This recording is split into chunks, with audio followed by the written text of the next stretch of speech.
రే Ravi, dining table దగ్గరికి కుక్క తీసుకురావద్దని ఎన్నిసార్లు చెప్పాను రా. దాన్ని బయట వదిలేసి చేతులు కడుకురా. అలాగే తాతయ్య. మమ్మీ మాకు పెట్టవే.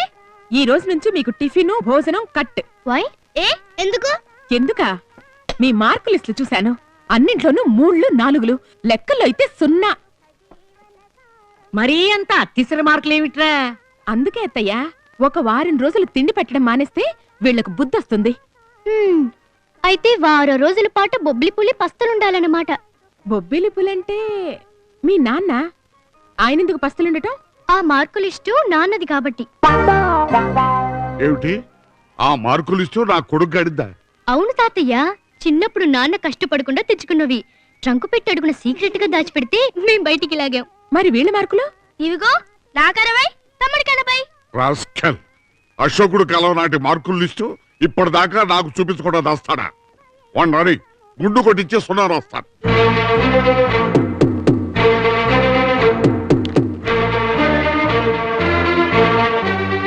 ఏమిటి నాన్న, ఎవరికే గుండు కొట్టిస్తానంటున్నా? అది దడా. అదేరా, గుండు నాకు 0 ఇంటికి. ఎందుకంటే వాళ్ళకి బాగా మార్కులు వస్తే తిరుపతి వస్తానని మొక్కున్నాను కదా. ఏమండి, వీళ్ళకి అన్ని సబ్జెక్ట్స్ లోనూ 60, 80 మార్కులు వచ్చాయండి. అవి పెద్ద మార్కులేనా? మేం చదువుకునే రోజుల్లో ప్రతి సబ్జెక్ట్ లోనూ 90, 95కి తగ్గేవి కాదు. అదేరా, కరెంటు కోత, పవర్ కట్ లో పరీక్షలు వచ్చాయి కదా. ఆ రోజుల్లో కరెంటే లేదు. అయినా లెక్కల్లో 100కి 100 మార్కులు వచ్చాయి.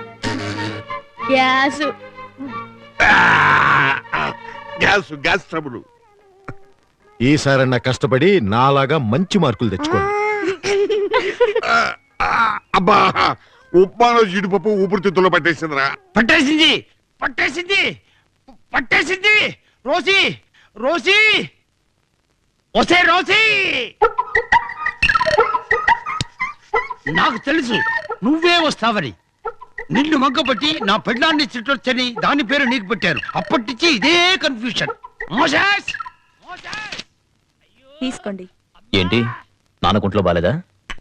ఫైల్స్ పేషెంట్ కదా. ఆగో, చిటికిన వేలు సీనికేగా వస్తున్నాం. కాలెత్తడానికి నేనేమన్నా కరెంటు స్తంభం అడ్డుకున్నావా, లేదంటే కార్ టైర్ అడ్డుకున్నావా? Get out, get out. Lawrence, Lawrence. అబ్బాబ్బా, ఈ ముసలాడు ఈ క్రిస్మస్ కన్నా బకెట్ తెలిస్తే బాగుండు.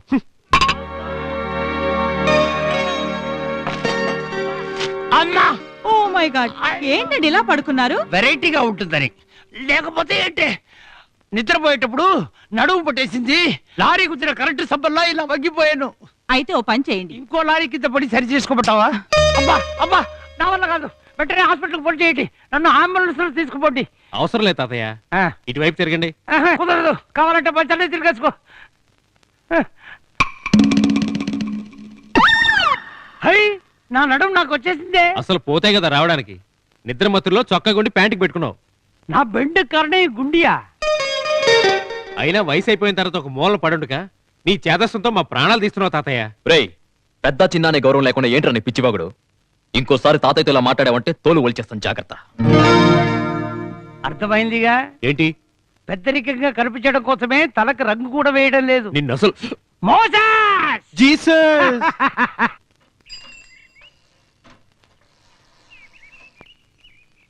అయ్యా, ఈ అడ్రస్ ఎక్కడ కసు చెప్తారా?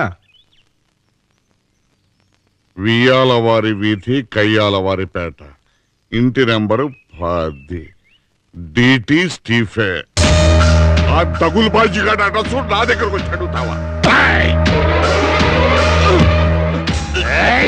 నీకెంత ధైర్యం ఉంటే పచ్చిగడ్డి తినే పిచ్చి కుక్క దగ్గరికి వెళ్ళి నా అడ్రస్ అడుగుతావా?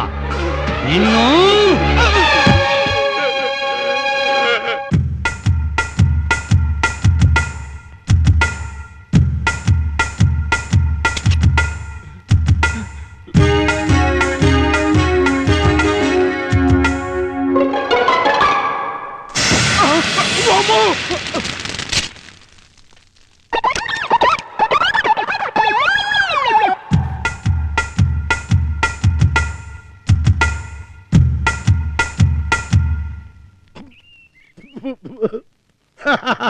భయపడ్డావా?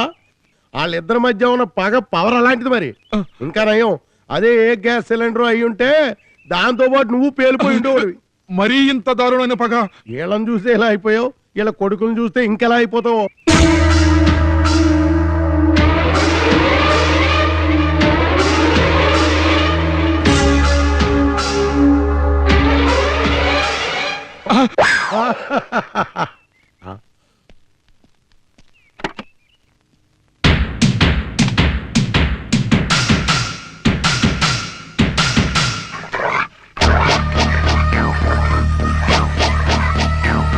రే బుచ్చి, అయ్యా, అది మన జానీ కదూ?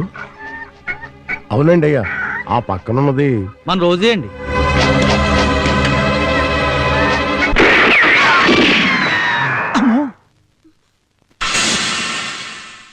వీధిలో పడ్డాక పెంపుడు కుక్కైనా ఊర కుక్కతో సమానం. కుక్క బుద్ధి పోలేదు, అందుకే కుక్క చావు చచ్చింది. కుక్క తోక ఆడించాలి, ఇది తోక జాడించింది, అందుకే చచ్చింది.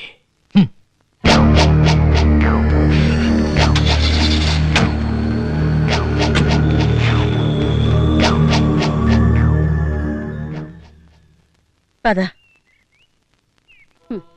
మతాలు వేరైనంత మాత్రాన ఇలా కుట్టుకు చావాలా? పాపం ఆ నోర్లేని జంతువుల్ని అన్యాయంగా చంపారు. పిచ్చిదాన, వాళ్ళ పంతాల కోసం పట్టుదల కోసం తోడబుట్టిన వాళ్ళనే కాదు పొమ్మన్నారు. ఈ కుక్క పిల్లలో లెక్క. ఏంటక్క నువ్వనేది? అవునే, హిందూ క్రిస్టియన్ అనే తేడాలు లేకుండా ఒకప్పుడు ఆ రెండు కుటుంబాలు ఎంతో అన్యోన్యంగా ఉండేవి.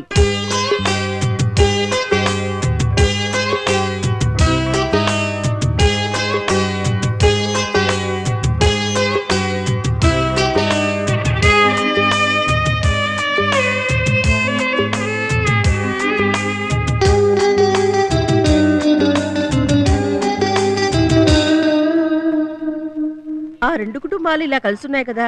అప్పట్లో సీతారామయ్య గారికి జానకి అని పెళ్లిడికొచ్చిన కూతురుండేది. అంటే బలరామయ్య గారికి చెల్లెలన్నమాట.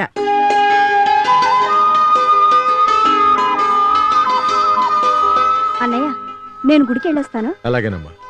కారులోనే కదమ్మా వెళ్తున్నావు? గుడి దగ్గరే కదా నాన్న, నడిచి వెళ్తాను. తొందరగా వచ్చాయమ్మా. ఈ ఇంట్లో లాగే ఆ ఇంట్లో కూడా స్టీఫెన్ గారికి పెళ్లికి ఎదిగిన కొడుకున్నాడు. అంటే మోజెస్ తమ్ముడన్నమాట. అవును, పేరు రాబర్ట్. అబ్బబ్బబ్బబ్బబ్బ. ఏంటన్నా ఇది? లేకపోతే ఏంట్రా పొద్దునే వెదవకోలా? ఏంట్రా మీ అన్న తమ్ముల సవాల్? చూడు డాడీ, నేను పియానో వాయిస్తా ఉంటే అన్నయ్య డిస్టర్బ్ చేస్తున్నాడు. వాడు మీ అమ్మ కొడుకు, సంగీత జ్ఞానం లేని వెదవ. నువ్వు నా కొడుకురా, పియానో బ్రహ్మాండంగా వాయిస్తావు, అచ్చం నాలాగా. మీరు అవును, పియానో? నేనే పియానో. మీకు పియానో వాయించడం కూడా తెలుసా? ఆ మధ్య ఉక్కరోర ఉజ్జీవ మహాసభల్లో నేను వాయించాను, తెలుసా?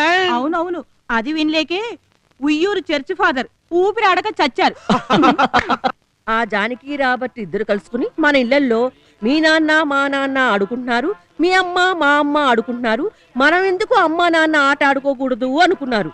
అమ్మా నాన్న ఆట? అదేనే, లవ్ ఆట.